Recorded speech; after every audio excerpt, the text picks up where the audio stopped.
உள்நோக்கத்தோடு திரிக்க பார்க்கிறார் ஆளுநர். ஒரு முதலமைச்சரை அரசியலமைப்பை ஏற்றுக்கொள்ளாத மதிக்காத ஒரு தலைவர் அப்படின்ற காட்டமா ட்வீட் போடக்கூடிய நிலைமை ஏன் ஆளுநருக்கு ஏற்படுது?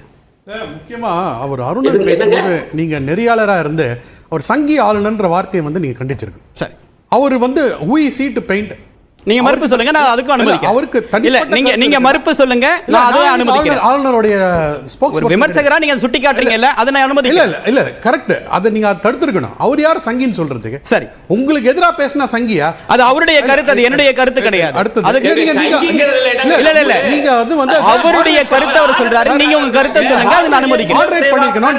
சரி, சரி சொல்லுங்க. ரெண்டாவது விஷயம், இல்ல நீங்க என்ன கைட் பண்ணாதீங்க, அது அவருடைய கருத்து, அதை நான் அனுமதிக்கிறது என்னுடைய பிரெரோகேட்டிவ் அது. ஓகே ஃபைன், நீங்க அலோவ் பண்ணுங்க. இந்த 2018 வரைக்கும் திரிபுரால வந்து தேசிய கீதமே இல்லாம இருந்தது. ஏன்னா அவங்க ஆட்சியில் இருந்தாங்க. ஸோ அப்போ அவங்களுக்கு அந்த வேல்யூ தெரியாது. 2018 அங்க ஒரு ஆட்சி மாற்றம் வந்த பிறகுதான் வந்து தேசிய கீதமே இத்தனை வருஷமா திரிபுரால வந்து இல்லாததை வந்திருக்கு.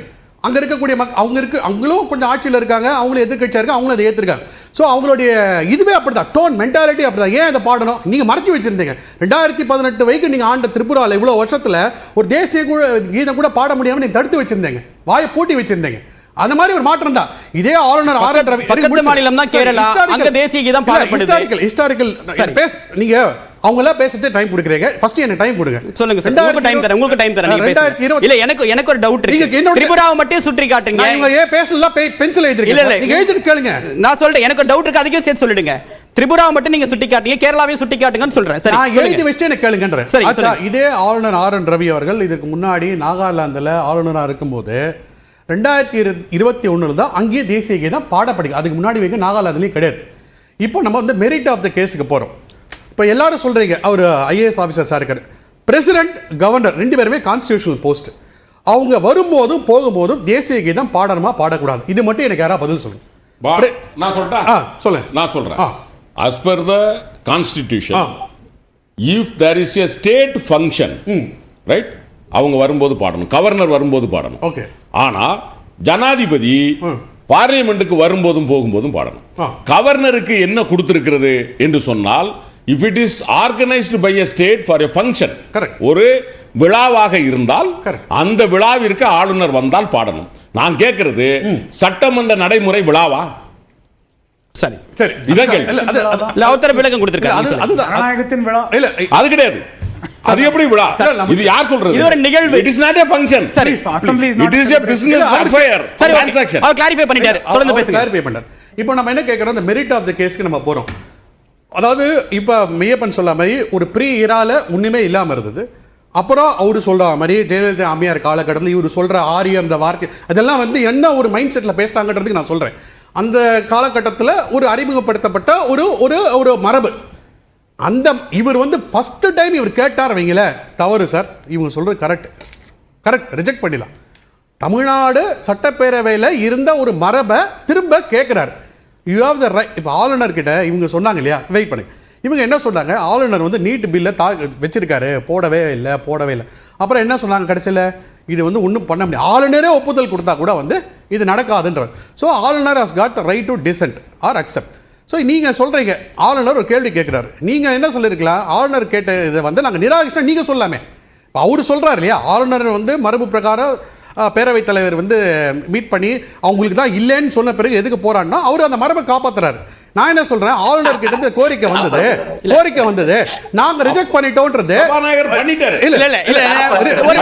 எனக்கு ஒரு கேள்வி முடிச்சிரேன். ரிஜெக்ட் பண்ணிட்டேன்றதுக்கு இவங்களும் சொல்லலாம், நாங்க ரிஜெக்ட் பண்ணிட்டோம், ஆளுநர் இந்த கோரிக்கை கேட்டார், அல்ல முடிஞ்சு போச்சு, வெளிப்படையா ரெண்டு பேர். இப்போ இது என்னன்னா, ஒன்னு கவர்மெண்ட் வர்சஸ் கவர்னர். இல்ல எனக்கு ஒரு டவுட் இருக்கு, நீங்க சொல்லிட்டீங்க. எனக்கு ஒரு ஃபேக்ட் கிளாரிஃபை பண்ணிக்கணும். நெக்ஸ்ட் நான் கேக்குறேன் சார், என்னோட பாயிண்ட் ஃபர்ஸ்ட் எக்ஸ்பிரஸ் பண்ண விடுங்க. நீங்க ஒரு பாயிண்ட் சொல்லிருக்கீங்க, பேசுனதுக்கு I have to give counter sir, please allow me 2 minutes. இல்ல நீங்க கேள்வி கேக்குறீங்க, கேள்வி கேக்குறேன், இருங்க நான் வாங்கிக்கிறேன். சொல்லுங்க. இப்போ சார் கேட்டாரு, நீங்களும் கேட்டீங்க. நான் என்ன கேக்குறேன், நான் ஒரு 3 இது படிக்கிறேன். ஆளுநர் ஆட்டம் அடங்கட்டும், முரசொலி தலையங்கம் 16/6/2023. கொக்கென்று நினைத்தாரா தமிழக ஆளுநர் ரவி, இது முரசொலி. சனாதன ரவி, இந்த மாதிரி எவ்வளோ வந்து ஒரு கான்ஸ்டியூஷன் போஸ்டில் இருக்கக்கூடிய ஒரு ஆளுநர் வந்து கட்டுரைகளாவோ இல்லை ட்விட்டராவோ எவ்வளோ தாக்குதல் நடந்திருக்கு. எவ்வளவு தாக்குதல் நடந்திருக்கு. நான் என்ன கேட்கிறேன், நீங்க இவ்வளவு பேசுறீங்க இல்லையா, அவர் கான்ஸ்டிடியூஷனல் பிரகாரம் அவருக்கு ரைட்ஸ் இல்ல, அவர் ரிக்வெஸ்ட் தான் வைக்கிறாரு. அந்த இப்போ ஒரு 5 நாள் முன்னாடி சார் ஒருத்தர் பேச்சாளர்ல இருந்து இவங்க கட்சியில இருந்து நீக்கினாங்க, திமுக இருந்து. அவர் மீண்டும் சேர்க்கப்பட்டுள்ளார். அவர் 5 நாள் முன்னாடி எப்படி ஆளுநர் பத்தி பேசுறாரு? நீங்க ஒரு கான்ஸ்டிடியூஷனல் பாடி மேல இருக்கிற மேல பேசி முடிச்சிட்டு ரைட்ஸ் இருக்கா? நான் வெளிப்படையான ஒரு கேள்வி கேட்கிறேன். வெளிப்படையான. அடுத்தது நீங்க கேட்டீங்க திரு ஹானரபிள் சார், தமிழ்நாட்டில் திருன்றது தான் மரபு. நம்ம பத்திரிகையிலேயோ எதுல போட்டாலுமே அரசு விழாக்கள் வந்து திருவுதான் சென்ட்ரல் கவர்மெண்ட் ஃபங்க்ஷன்ல தான் ஆர்டர். இப்போ ஏன் சொல்லுங்க. ஆளுநருடைய கடைசி ட்வீட் அக்டோபர் மாசம் போட்டுருக்காரு 2024. அதுக்கு முன்னாடி எல்லா ட்வீட்டும் நானும் எடுத்து பார்த்தேன். எல்லா ட்வீட்லயும் ஹானரபிள் சீஃப் மினிஸ்டர் என்று அட்ரஸ் பண்ணப்பட்டிருக்கு. வெரிஃபை என்ன பண்ணிக்கோங்க. இல்ல நான் வெரிஃபை பண்ணிக்கிறேன். பண்ணாதனா கூட சரி. இப்ப மாறுவதற்கான காரணம் என்ன? இது ஒரு கான்ஸ்டிடியூஷன் போஸ்ட். திரு எம்கே ஸ்டாலின் உங்களை நான் திருன்னு கூப்பிடலாம். மக்களால் தேர்ந்தெடுக்கப்பட்ட ஒரு முதல்வர். அவரு கான்ஸ்டிடியூஷன் போஸ்ட ஹோல்ட் பண்றாரு. ஹானரபிள் சீஃப் மினிஸ்டர் அட்ரஸ் பண்ணணுமா? இப்ப என்ன மாறுது? சரி, இப்போ நான் என்ன கேக்குறேன், ஒரு நிமிஷம். உங்க நியூஸ் சேனல்ல இப்ப half an hour முன்னாடி அவர் நம்ம ஆரம்பிக்கிறதுக்கு முன்னாடி 31 நிமிஷத்துக்கு முன்னாடி இருந்த நியூஸ்ல மேதகு இல்ல மதிப்பிற்குரிய அப்படின்லாம் பயன்படுத்தல. சிஎம் ஸ்டாலின் அப்படின்றது மட்டும் தான் பயன்பாடு. சிஎம் ஸ்டாலின் மதிப்பில்ல. சீஃப் மினிஸ்டர் ஸ்டாலின் தானே. நீங்க கேடு சார், அதுதாங்க முதலமைச்சர் தானே. முதலமைச்சர் முக ஸ்டாலின் தானே. திரு எம்கே ஸ்டாலின் இல்ல. நம்ம இல்ல. சரி, ஓகே. அவர் சுட்டு முடிச்சிட்டோம். நீங்க கேட்ட இதே சொல்லாடலுக்கு வந்து இவரு இதே ஆளுநர் வந்து தமிழகம்ன்ற வார்த்தை பயன்படுத்தினார் சார். இல்ல என்ன பிரச்சனை இருக்கு? வழக்குல இருக்க சொல் தானே அது. தமிழகம் கிடையாது, தமிழ்நாடுன்னு சொல்லிட்டு இவங்க அதாவது வந்து யாரு பயன் சார் வெயிட் பண்ணுங்க. இவர் தமிழகம் சொன்னோடனே அது வைக்க இருந்த ஒரு லைன், வளமான ஒரு நல்ல லைன் போச்சு திமுகவுடைய இதுல தமிழகத்துக்கு. அது அப்படியே ஒரே வார்த்தை என்னாச்சு, ஆளுநர் தமிழகம்ன்ற ஒரு வார்த்தையை சொல்லிட்டான்றனால தமிழ்நாடுன்னு மாத்தினாங்க சார்.